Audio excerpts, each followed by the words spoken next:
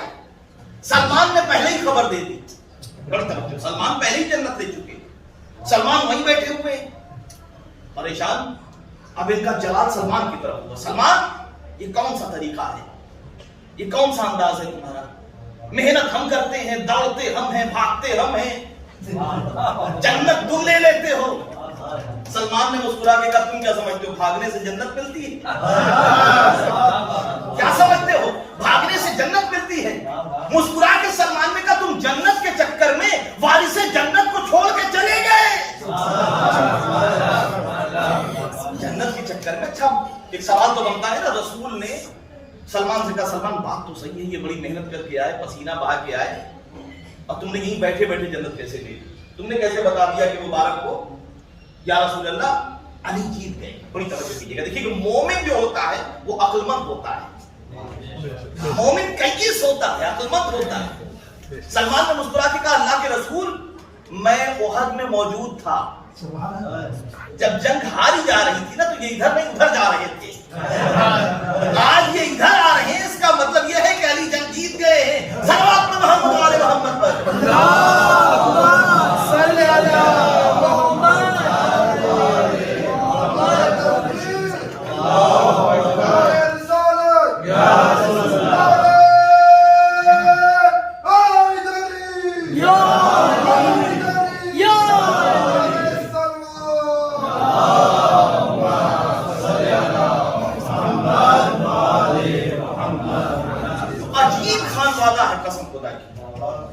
یہ جنت دینے کے لیے آئے, یہ جنت بانٹنے کے لیے آئے, یہ جنت تقسیم کرنے کے لیے آئے.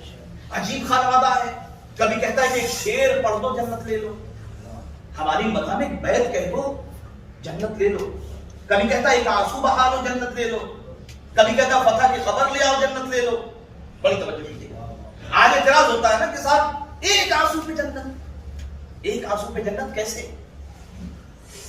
آنسو پر جنت کیوں, کیسے, یہ کیسے دے سکتے ہیں ایک آنسو پر جنت؟ اچھا کمال کی بات آپ یہ دیکھیے, یہ اپنے آنسوؤں کی قدر کو سمجھیے گا, اپنے آنسوؤں کی عظمت کو پہچانیے گا. ہم نے یہ دیکھا ہے کہ آج کے زمانے میں حافظان قرآن کی آنکھیں چلی جاتی ہیں, حافظان قرآن کی آنکھیں چلی جاتی ہیں. وجہ کیا ہے؟ قرآن نے کہا تھا قد جاءکم من اللہ نور و کتاب مبین, اللہ کی طرف سے نور آیا اور کتاب مبین آئی. انہوں نے کہا کہ ہم کتاب مبین دے دیں گے, نور کو چھوڑ دیا تو نور چلا جاتا ہے. حافظان قرآن کی آنکھیں چلی جاتی ہیں, مگر پوری گارنٹی کے ساتھ کسی بھی عزادار کی آنکھ غم حسین میں رونے کی وجہ سے نہیں جاتی. کسی بھی عزادار کی آنکھ غم حسین میں رونے کی وجہ سے نہیں جاتی. اپنی آنسوؤں کی, اپنی آنکھوں کی عظمت پہچانیے گا, اس لیے کہ یہ آنکھیں فاطمہ کی امانت ہیں. یہ آنکھیں شہزادی کی امانت ہیں. اپنی آنکھوں کی عظمت سمجھیے گا. بھئی دیکھیں قرآن میں ایک واقعہ ہے جناب یعقوب کا. جب جناب یوسف پوشیدہ ہو گئے ہیں اور مصر چلے گئے, جناب یعقوب کو علم غیب سے معلوم ہے کہ بھیڑیے نے نہیں کھایا ہے جناب یوسف کو, مگر اس کے باوجود اتنا روئے اتنا روئے اتنا روئے کہ قرآن کہہ رہا ہے کہ وَبْيَضَّتْ عَيْنَاهُ مِنَ الْحُزْنِ فَهُوَ كَظِيمٌ. یعقوب کی آنکھیں جاتی نہیں, یعقوب نابینا ہو گئے, یعقوب کو کچھ نظر نہیں آتا. جب برادران یوسف مصر سے چلے ہیں, قرآن ہے, بڑی توجہ کیجیے گا, قرآن کی سورہ یوسف اٹھا کے دیکھ لیجیے آپ. جب برادران یوسف چلے ہیں اور ایک منزل پہلے آ کے رکے تو جناب یوسف نے اپنا کرتا اتارا. کرتا اتارنے کے بعد بھائیوں کو دیا کہ میں یہی رہوں گا, جاؤ میرا کرتا میرے بابا کی آنکھوں پہ ڈال دینا. قرآن کہہ رہا ہے جیسے ہی وہ کرتا جناب یعقوب کی نگاہوں پہ ڈالا گیا فَارْتَدَّ بَصِيرًا, تو آنکھیں پلٹ آئی. بڑی توجہ کیجیے. اس کا مطلب یہ ہے کہ اگر معصوم سے مس لباس آنکھوں سے مس ہو جائے تو گئی ہوئی آنکھیں واپس آ جاتی ہیں. اپنی آنکھوں کی عظمت سمجھیے گا. ارے ہماری تو جاتی بھی نہیں, رومال سیدہ پہلے آ جاتا ہے. ہماری تو جاتی بھی نہیں, رومال سیدہ پہلے آ جاتا ہے. ایک آنسو پہ جنت. سوال ہے, اور یہ نہیں ہے کہ یہ سوال آج ہی اٹھا ہے, یہ سوال ہمیشہ سے اٹھتا آ رہا ہے کہ ایک آنسو پہ جنت, ایک بیگ پہ جنت. سمجھ میں نہیں آتا. یہی سوال علامہ مجلسی سے کسی نے کیا کہ یہ بتائیے آقا سمجھ میں نہیں آتا کہ ایک آنسو پہ جنت کیسے. علامہ مجلسی نے سوال کا جواب گھما دیا اور باتیں دوسری کرنے لگے. علامہ مجلسی نے کہا کہ ایک واقعہ مجھے یاد آ گیا. کا واقعہ مطلب کیا ہے؟ علامہ مجلسی نے واقعہ بیان کرنا شروع کیا. علامہ مجلسی نے کہا کہ ایک بادشاہ تھا اور وہ جنگل میں شکار کرنے کے لیے گیا. ایک ہرن کے پیچھے پورا لشکر اس کے ساتھ ساتھ تھا. ہرن کے پیچھے جا رہا تھا, فوج سے بھٹک گیا, بہت آگے چلا گیا. جب اسے ریئلائز ہوا, پلٹ کے اس نے دیکھا تو اسے کوئی نظر نہیں آیا. شام ہو چکی تھی, ہرن بھی غائب ہو چکا, شکار بھی نہیں کر پایا. جنگل میں, گھنے جنگل میں راستہ بھٹک گیا. علامہ مجلسی کہتے ہیں کہ اب وہ بھوکا بھی تھا, پیاسا بھی تھا, جہاں ملب تھا, مرنے کی کگار پہ تھا, پریشان تھا کہ کیا کریں. شام ہو گئی, عنقریب تھا کہ مر جائے. اچانک اسے ایک ٹیلے پر جھونپڑی میں سے روشنی نظر آئی. اسے محسوس ہوا کہ ایک جھونپڑی ہے جس میں سے روشنی چھن چھن کے آ رہی ہے. وہ کسی صورت سے گرتا پڑتا اس جھونپڑے کے پاس گیا, اور جانے کے بعد اس نے دخل بات کیا. ایک بڑھیا نکلی, پوچھا کون ہے؟ اس نے نہیں بتایا کہ میں تمہارا بادشاہ ہوں, کہ میں بھوکا آدمی ہوں, پیاسا آدمی ہوں. اس بڑھیا نے جلدی سے بکری کا دودھ نکالا اور پیاس بجھائی بادشاہ. پیاس بجھنا تھی کہ بھوک بھڑک گئی. بادشاہ نے کہا کہ بھئی مجھے بھوک لگی ہے. اس نے اپنی بکری کو ذبح کیا, گوشت بنایا, بادشاہ کو کھلایا. دوسرے دن اس نے بتایا کہ میں بادشاہ ہوں, میں جا رہا ہوں, اگر کبھی ضرورت پڑے تو شہر آ جانا, اور آنے کے بعد جو بھی ضرورت ہو مجھے بتانا. زمانہ گزرا. علامہ مجلسی کہتے ہیں زمانہ گزرا, کئی سال گزرے. بڑھیا پریشان ہوئی. ایک دن بڑھیا مجبوری اور پریشانی کے عالم میں پہنچ گئی. دربان سے اس نے کہا کہ کہنا بادشاہ تھا کہ وہی بڑھیا آئی ہے جس نے آپ کو جنگل میں آپ کی ہیلپ کی تھی, آپ کی مدد کی تھی. تاریخ لکھتی ہے, علامہ مجلسی کہتے ہیں کہ بادشاہ اپنی جیسے ہی بادشاہ نے سنا, اپنے پورے قد سے اٹھا, بس ان کو چھوڑتا ہوا دوڑتا ہوا گیا اور بڑھیا کو بڑے احترام سے لے آیا. بڑھیا سے پوچھا مانگ کیا مانگتی؟ اس نے کہا کہ میری پاس میرا مکان بھی جل گیا, ختم ہو گیا, نہ میرے پاس کوئی جانور ہے, میری مدد کرو. بڑی توجہ کیجیے. تاریخ لکھتے وہ پریشان کی کیا جو کس طریقے سے مدد کروں. اتنا بڑا بادشاہ ایک معمولی سی بڑھیا کی مدد کرنے کے لیے پریشان ہے کہ کیسے مدد کروں. تمام لوگ پریشان کے بادشاہ سلامت, آپ کو کیا تکلیف ہے؟ ارے آپ نے, اس نے ایک بکری آپ کے اوپر کی تھی, آپ 100 بکریاں دے دیجئے, 200 بکریاں دے دیجئے, بہترین مکان دے دیجئے. اس سے بہتر کیا ہو؟ اس نے کہا میں یہی تو سوچ رہا ہوں کہ عدل کا تقاضا یہ نہیں ہے. عدل کا تقاضا یہ نہیں ہے. پھر عدل کا تقاضا کیا کہنا کیا چاہ رہے ہیں؟ اس نے ایک بکری دی تھی, آپ 100 دے دیجئے, 200 دے دیجئے, چرواہے دے دیجئے, اسے ایک محل بنوا کے دے دیجئے. کہا نہیں, عدل کا تقاضا نہیں ہے. بادشاہ نے کہا میں عدل کرنا چاہ رہا ہوں. کہا عدل کیا ہے؟ کہا اس لیے کہ جس وقت اس نے میری مدد کی تھی, جو کچھ مال دنیا میں اس کے پاس تھا, اس کے پاس جو کچھ تھا اس نے میرے اوپر قربان کر دیا. جو کچھ تھا میرے اوپر قربان کر دیا. اب عدل کا تقاضا یہ ہے کہ جو کچھ میرے پاس ہے میں اس کے اوپر قربان کر دوں. بڑی توجہ کیجیے گا. اب یہیں سے سمجھیے, حسین کے پاس جو کچھ تھا کربلا میں قربان کر دیا. حسین نے کسی چیز کو, اب وہ خالق علی کل شیء قدیر, خالق حقیقی, اب اللہ کے پاس جو کچھ ہے, عدل کا تقاضا یہ ہے کہ حسین پہ قربان کر دیں. جنت ان کے اوپر قربان, کوثر ان کے اوپر قربان, طوبہ ان کے اوپر قربان. اب یہ اپنے چاہنے والوں کو آنسو پہ دے دیں یا بیگ پہ دے دیں. صلوات پہ محمد